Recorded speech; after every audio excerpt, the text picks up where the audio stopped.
누가복음 19장 1절에서 27절. 잃어버린 자를 찾아 구원하려 함이니라. 예수께서 여리고로 들어가 지나가시더라. 삭개오라 이름하는 자가 있으니 세리장이요 또한 부자라. 그가 예수께서 어떠한 사람인가 하여 보고자 하되 키가 작고 사람이 많아 할 수 없어 앞으로 달려가서 보기 위하여 돌 무화과 나무에 올라가니 이는 예수께서 그리로 지나가시게 되밀어라. 예수께서 그곳에 이르사 쳐다보시고 이르시되 삭개오야, 속히 내려오라. 내가 오늘 네 집에 유하여야 하겠다. 하시니 급히 내려와 즐거워하며 영접하거늘 못사람이 보고 수군거려 이르되 저가 죄인의 집에 유하러 들어갔도다. 하더라. 삭개오가 서서 주께 여짜오되 주여 보시옵소서. 내 소유의 절반을 가난한 자들에게 주겠사오며 만일 누구의 것을 속여 빼앗은 일이 있으면 네 갑절이나 갚겠나이다. 예수께서 이르시되 오늘 구원이 이 집에 이르렀으니 이 사람도 아브라함의 자손이미로다. 인자가 온 것은 잃어버린 자를 찾아 구원하려 함이니라. 그들이 이 말씀을 듣고 있을 때에 비유를 더하여 말씀하시니 이는 자기가 예루살렘에 가까이 오셨고 그들은 하나님의 나라가 당장에 나타날 줄로 생각함이더라.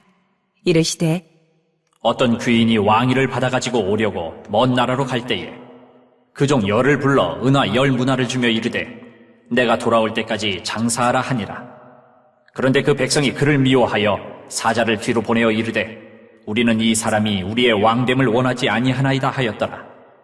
귀인이 왕위를 받아가지고 돌아와서 은화를 준 종들이 각각 어떻게 장사하였는지를 알고자 하여 그들을 부르니 그 첫째가 나와 이르되 주인이여 당신의 한 문화로 10문화를 남겼나이다. 주인이 이르되 잘하였다 착한 종이여 내가 지극히 작은 것에 충성하였으니 10고을 권세를 차지하라 하고 그 둘째가 와서 이르되 주인이여 당신의 한 문화로 5문화를 만들었나이다. 주인이 그에게도 이르되 너도 5고을을 차지하라 하고 또 한 사람이 와서 이르되 주인이여 보소서 당신의 한 문화가 여기 있나이다. 내가 수건으로 쌓아두었었나이다. 이는 당신이 엄한 사람인 것을 내가 무서워함이라. 당신은 두지 않은 것을 취하고 심지 않은 것을 거두나이다. 주인이 이르되 악한 종아 내가 내 말로 너를 심판하노니 너는 내가 두지 않은 것을 취하고 심지 않은 것을 거두는 엄한 사람인 줄로 알았느냐? 그러면 어찌하여 내 돈을 은행에 맡기지 아니하였느냐? 그리하였으면 내가 와서 그 이자와 함께 그 돈을 찾았으리라 하고 곁에 섰는 자들에게 이르되 그 한 문화를 빼앗아 10문화 있는 자에게 주라 하니 그들이 이르되 주여 그에게 이미 10문화가 있나이다. 주인이 이르되 내가 너희에게 말하노니 무릇 있는 자는 받겠고 없는 자는 그 있는 것도 빼앗기리라. 그리고 내가 왕됨을 원하지 아니하던 저 원수들을 이리로 끌어다가 내 앞에서 죽이라 하였느니라.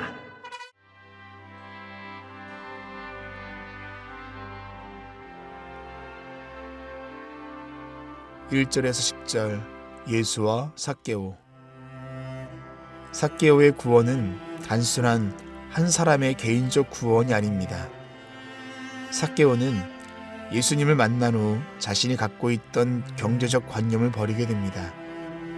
그는 소유의 절반을 팔아 가난한 자들에게 나누어 주고 자신이 속여 빼앗은 이들에게 내갑절로 갚을 것입니다. 삭개오의 눈은 이제 가난한 이웃을 향하여 하나님의 긍휼의 사랑을 베풀 것입니다. 그는 구원받은 삭개오를 통한 이 땅의 하나님 나라를 회복하는 것이며 하나님 사랑을 증거함으로 다른 이들에게 복음을 증거하는 것입니다. 예수님은 죄로 가득한 개인을 구원하시는 동시에 죄가 넘치는 세상을 회복시키십니다.